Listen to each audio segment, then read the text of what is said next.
What is up, guys? Welcome to another video on my channel here, Liciously. I apologize, it's been a while since I've last posted on my channel. I was actually back home in California visiting my parents, and we actually went to Sequoia National Park, went camping for a few days.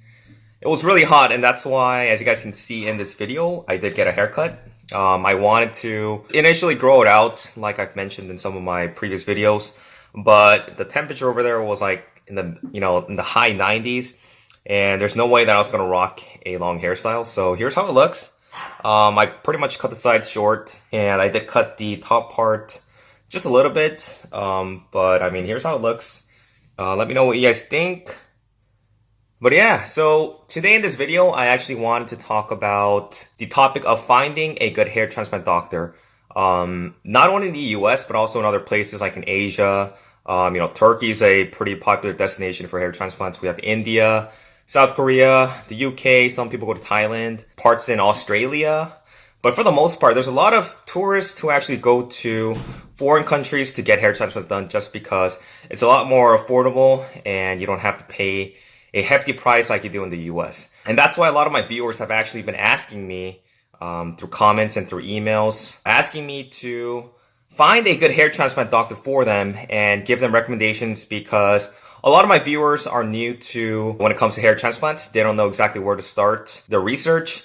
And more importantly, they want to go to a good reputable doctor who can be able to produce natural looking results. And the thing is, I'm willing to bet that there's going to be more unethical doctors than there are good doctors. And that's why it's very important for you guys to be able to really do your due diligence when it comes to research, and also, just doing your homework to finding a good reputable doctor so that you can get natural looking results and also avoid getting, ripped off, whether it be through grafts, the overall cost of a hair transplant. This is more of the extreme, but to give you guys a good example of why it's very important for you guys to find a good reputable doctor is that I actually know of a hair transplant doctor who has a decent amount of subscribers on YouTube. He does show his work on YouTube. There's a lot of people that are following him. He has his own website. He's also been featured on various TV shows, through news and different sorts of medical organizations. He actually had his medical license suspended after attacking a man in New York because he received a message from God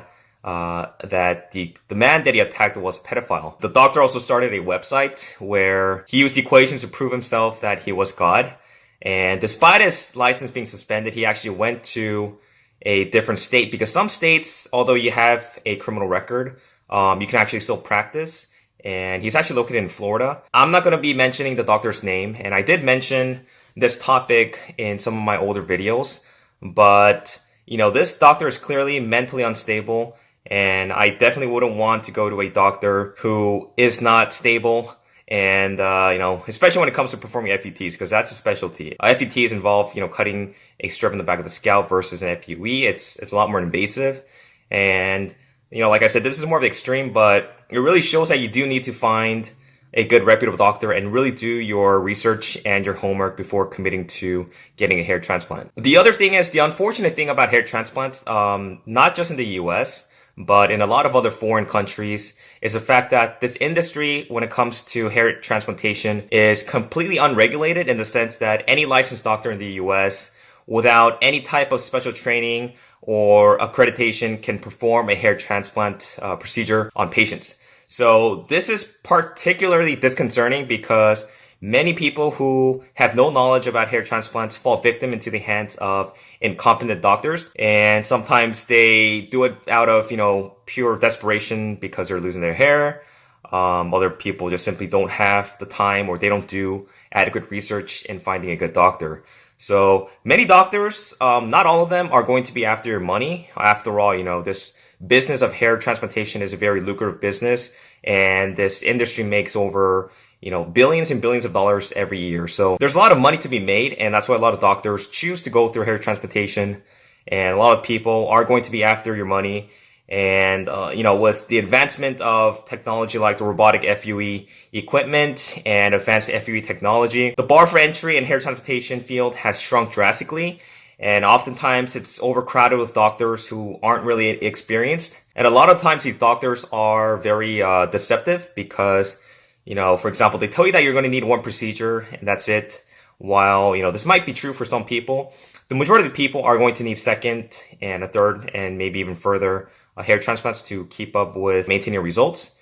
And we also have slick marketing and sales techniques, which are a commonplace, especially in the hair transplant community, where doctors and representatives are more interested in selling you their clinic services than they're actually interested in educating you about the whole hair transplant process. Some doctors might lie to you about the number of grafts that you're going to need because, there's really no way for you to actually, keep track of how many grafts the doctor has actually extracted and implanted. There's, unless you do count them one by one. I know some doctors and technicians do split up their grafts based on size, but I know, a large number of doctors don't do that. And also they might charge you more than what you're actually paying for. And on the other hand, you have doctors who don't even do half the work when it comes to the actual hair transplantation process. And they let untrained or inexperienced technicians take over, which, most of the times unnatural looking hairline with poor results. So there's a lot of variable and there's so many things that can go wrong. So it's very extremely imperative for those who are actually considering a hair transplant to do their diligence in researching for a good doctor. So a lot of you guys might say, where do I start? Where exactly do I do my research to finding a good doctor? Well, the thing is, all of the resources are available to you online, and the best source of information to look for a good hair transplant doctor is through, in my opinion, is through the hair loss and hair transplant forums. Some of the best forums that I've seen are hairrestorationnetwork.com and also hairlosstalk.com.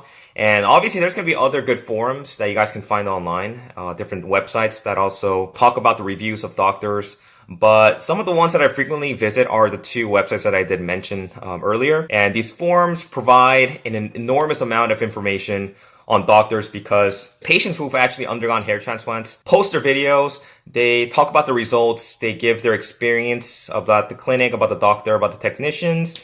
And they also do a very good review of the doctors that they went to get the procedure done. So to give you guys an analogy, shopping for a good hair transplant doctor is kind of like, shopping for a car. You have to do your research on several cars that you're interested in. And in this case, it's going to be several doctors, whether you filter them out through location, cost. And, for some people, they don't care because they have all the money in the world and they just want to go for the best doctor. But, you have to read different types of reviews from people who've actually gone through the whole process. There's going to be pros and cons with any doctor. No doctor's perfect. And, you can't really say that one doctor is better than the other because there's always going to be a doctor that's going to be better or worse than whoever that you're going to be going to get your hair transplant done with. So like cars, you talk to owners who've actually owned the car. You research about the prices to make sure that you don't get ripped off. Then you eventually go to the dealership to test drive the car. So looking for a good hair transplant doctor works the same way, except for the fact that you can't really test drive your hair transplant because there's no way for you to actually get one yourself or experience it. But for those who actually can go visit the forums and research and read about other people who've actually had their experiences with the clinic of their choice. And if you're lucky enough, you can actually be able to see the results in person. I know that some clinics do have people that represent the clinic after their procedure. And they are actually able to meet with people who are interested in getting a hair transplant done at that clinic to show exactly what the results are going to turn out to be.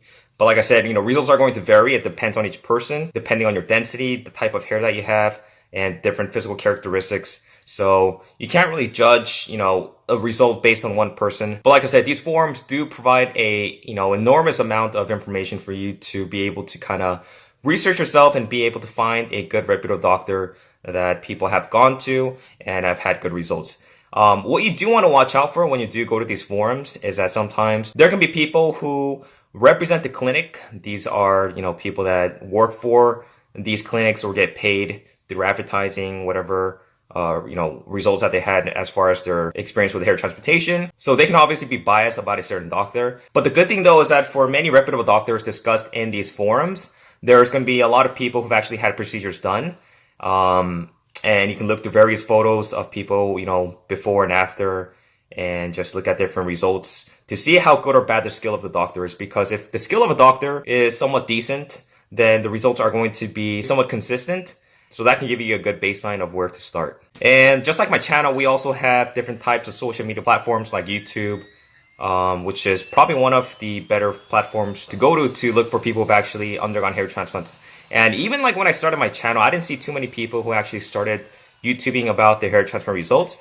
But, 2 years later, I see so many people that's gone to Turkey, parts in Korea, other parts in the world where they actually started documenting from day one all the way up to their final results. So I think YouTube can be a very good place to start with to go ahead and check the results. So take advantage of all these tools that you guys do have in your arsenal.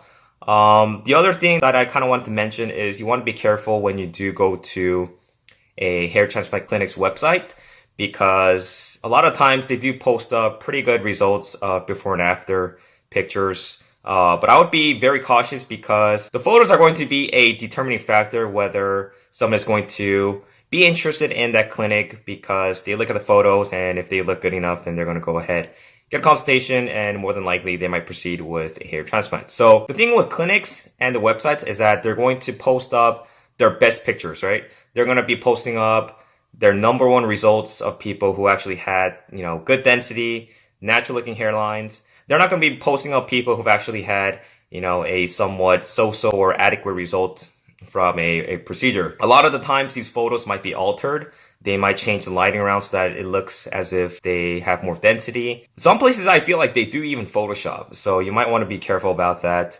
And, this is so that they can try to entice you to come to their clinic for obviously monetary reasons. So if you are actually able to go to a clinic and get a consultation, I would rather do that versus going in for like an online consultation. That way you can kind of get to know the doctor, and then see if the doctor is going to be pushy or not. And chances are, if a doctor is pushy and tries to force you into getting a hair transplant, it's not going to be a good ethical doctor. You also can be able to get a vibe of how the clinic operates, and using your sixth sense, you can try to weed out any doctors that you kind of feel are somewhat shady. And so if you guys are still hesitant in looking for a good hair transplant doctor, and you guys want my advice on some of the top 50 doctors all throughout the US and other parts in the world, I will actually be finally publishing my ebook at the end of this month, which like I said, I'm going to be compiling about 50 different doctors from the US, Turkey, UK, India, South Korea, and different parts of the world, who I believe, in my opinion, are going to be some of the most reputable doctors in the hair transplant industry. Now, the ebook is going to contain information as far as costs, doctor accreditation, and experience in the field, and also give you guys insight and my experience and my research that I found, and go ahead and explain to you why I chose that doctor to be placed in my ebook. If you guys are interested, I am going to be doing a pre-sale on my website at hairliciously.com, where you can purchase it for a discounted price until the release date of August 1st. For those who are interested, I will be posting the link in the description box. Make sure to take a look if you guys are interested. But yeah, I'll leave it at that. Good hair transplant doctors and good hair transplant results are going to be undetectable. And there are many reputable doctors and honest doctors out there. So before you go under the knife, just make sure to do your homework. Make sure to choose a reputable, qualified doctor. As always, thanks for watching. I really appreciate all of your support. If you guys have any questions, make sure to leave them in the comment section below. I kind of wanted to also do kind of like a question and answer session soon. So make sure to leave me a lot of comments and questions if you guys have any. And I'll do my best to try to answer them in a future video. But like always, thanks for watching, guys. I'll talk to you guys soon. Take care.